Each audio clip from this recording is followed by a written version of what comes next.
What's up, guys? Welcome back to the channel. Gonna do another episode here of Tackle Talk. Hanging out in the garage. Got some lures out here. Got them kind of set up on the kayak here. This is my boat currently.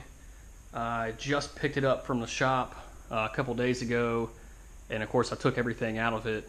So now I get to reorganize all these rods and all this stuff and throw it back in there. Good news was that, as I expected, it was a pretty minor situation. It was kind of a little electrical thing. I didn't think it was the batteries because I charged them and I tested the voltage and they were both reading good, but it actually did end up being one of the batteries. So just a simple battery swap out, and then I went ahead and had some other maintenance stuff done to it, since I was taking it up there. So the boat is good to go. We'll be out on it soon. As you noticed, I've been out in the kayak several times now. So I'm set up down here today, and I've got a couple new things, couple of old things. We'll talk about a couple of trends some of the Major League Fishing guys have done, and a few things that I'm working on currently. So Major League Fishing was just pretty close to me. They were in Raleigh a couple weeks ago, and they had two techniques that really took over.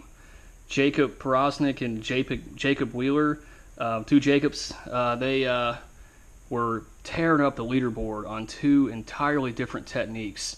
One was a wacky rig. This when I throw wacky, I use the Jackall flick shakes a lot, and I usually throw them on a little wacky jig head like that, little 1/8 ounce little deal right there. I think this is a VMC maybe. I don't really throw wacky too often. My dad fishes it a good amount, and he actually caught one about this time last year, so I could see where that would work in our area. Jacob Wheeler was throwing a frog, and I don't have any frogs out here now, but you can see I've got a couple in the box there, a couple of Spros. I've got the new evergreen frog in there. I don't really fish them that often because I don't really run into a lot of grass or a lot of matted vegetation, stuff like that, in the lakes that I fish.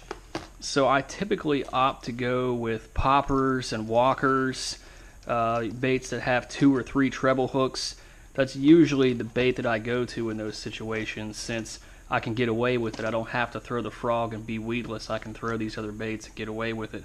But that kind of brings me to my next point, and the first thing I'm going to talk about here with these baits out here. I was at a lake I hadn't fished in a while, not too long ago, and I was very surprised that the topwater bite was just, it was really going. I was seeing fish bust the surface, and I was still thinking, I need to fish slow. I need to fish jigs and bottom contact baits, and of course it wasn't working. Started moving to topwater and had a couple bites on a popper. The fish missed it, and then I finally connected with a really good fish. It was actually on the Duo Realis popper. But since that fish was good size, figured I would upsize it a little bit. This is actually an evergreen 1-bug popper, OB68. It's still a smaller size, a smaller popper, but it's a tad bit bigger than the Duo popper I was using, so I may throw this one on that rod. But then what I want to do, I want to go big. I want to throw a big presentation out there. So I actually just ordered this bad boy here. This is a Lucky Craft Super Sammy. I believe it's a 126. Yeah, Sammy 126. I'm going to throw that thing out there, see if we can't get one of the bigger ones to come up and drill it. So big topwaters is a theme that I'm going to try to push next time I'm at that lake. Something else I want to get into, balsa cranks. I really like some of these more old school balsa crankbait designs, and I figured that'd be something I want to fish this year. These are pretty cool. These are the Cliff Pace Black Label balsa cranks. Look pretty cool. Really neat. Definitely cool design. I think this color here is called Chartreuse Illusion. That is a pretty cool color. I really like that. That will work well in the kind of the stained water that I fish. And if I'm going to order crankbaits, I'll always throw something like this in here. This is an Evergreen Combat Crank, CR8.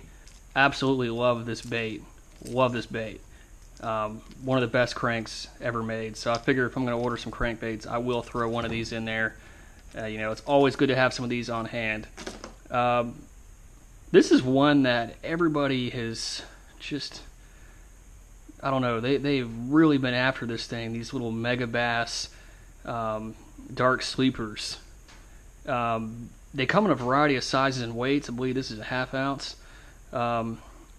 Just a nice little sort of little swim bait type of thing. You can see right through it how it's kind of on a little jig head there. I really like the hook keeper on this. Check this out. See how it's kind of inside the fin right there? And then you see the fin is kind of split where that hook can pop right out. These things are selling like hotcakes. Everybody's really excited about fishing these things. I know guys fishing for smallmouth or getting some of these, guys going for largemouth or getting some of the bigger ones. There's a lot of hype around these baits. I haven't fished it yet, but you know, I figured I might as well pick up a couple. So I've got 2 in this sort of little shad type color here. They look pretty neat. I'm anxious to you know, check them out, see kind of how they have a little boot tail design.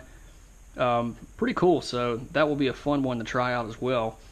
That's pretty much it this time.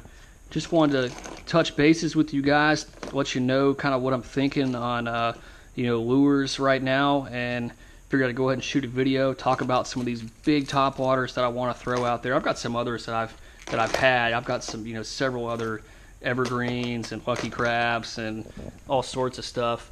So we'll be throwing those out on that lake where I was getting some top water action. We will definitely do that, and hopefully get a crankbait bite going as well. Anyway, I hope you guys have enjoyed the video. Let me know what stuff you're working on or what trends you're seeing the pros do. I'm always trying to keep up with that. I'm sure everybody is. I find it interesting how 2 completely different techniques can just load the boat for you. I mean, wacky rig versus a frog. That is just completely different styles, and it was just amazing to me how both those guys were just catching tons of fish.